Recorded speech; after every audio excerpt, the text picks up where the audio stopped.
ఈ దేశంలో ఆదివాసులను తీర్చిదిద్దాలని కృషి చేస్తున్న ఏకైక పార్టీ కాంగ్రెస్. ఏకైక నాయకుడు రాహుల్ గాంధీ గారు. వారు భారత్ జోడో యాత్ర ద్వారా కాశ్మీర్ నుంచి కన్యాకుమారి వరకు, గుజరాత్ నుంచి మణిపూర్ వరకు సాగించిన యాత్ర ఈ దేశంలో ఎందరో అభాగ్యులకు గొంతుకగా నిలిచింది.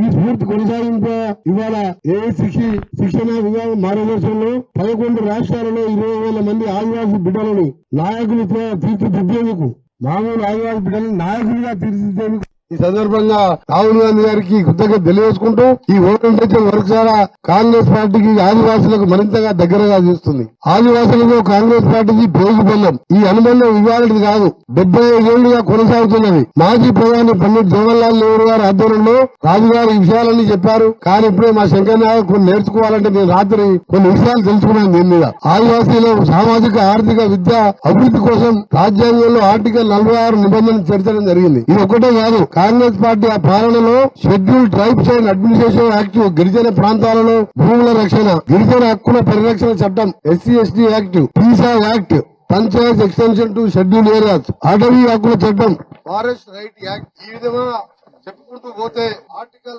244 5వ షెడ్యూల్ ఏరియా గుర్తుపోటీ ఎన్నో చట్టాలను తీసుకొచ్చిన ఘనత కాంగ్రెస్ పార్టీది. మా గూడెంలో, మా తండాలో, మా నినాదానికి హరితహారం పట్టింది కాంగ్రెస్. చట్టసభల్లో ఆదివాసుల గొంతులు వినిపించాలని ఆనాడే దళితులకు, గిరిజనులకు చట్టసభల్లో రిజర్వేషన్ చేసేలా చట్టం చేసింది ఘనత కాంగ్రెస్ పార్టీది. అంతేకాదు గిరిజన హక్కులను రక్షించేందుకు చట్టాల పర్యవేక్షణకు ST కమిషన్ ఏర్పాటు చేసిన ఘనత కూడా కాంగ్రెస్ పార్టీది. 2011 జనాభా లెక్కల ప్రకారం ప్రపంచంలో 2వ అతిపెద్ద ట్రైబల్ జనాభా కలిగిన దేశం మన భారతదేశం. ఇటువంటి సమయంలో ఒకవైపు ఉత్తర భారతదేశంలో మణిపూర్ వంటి రాష్ట్రాల్లో అధికార బీజేపీ ఆదివాసీల మధ్య చిచ్చుపెట్టి అగ్గి రాజేసి ఆదివాసుల ప్రాణాన్ని హరిస్తున్న ఈ సమయంలో ఆదివాసుల వారి హక్కుల గురించి, వారి సమాజం గురించి తెలుసుకోవాలని సదుద్దేశంతో ఇవాళ రాహుల్ గాంధీ గారు ఈ కార్యక్రమాన్ని ఏర్పాటు చేయడం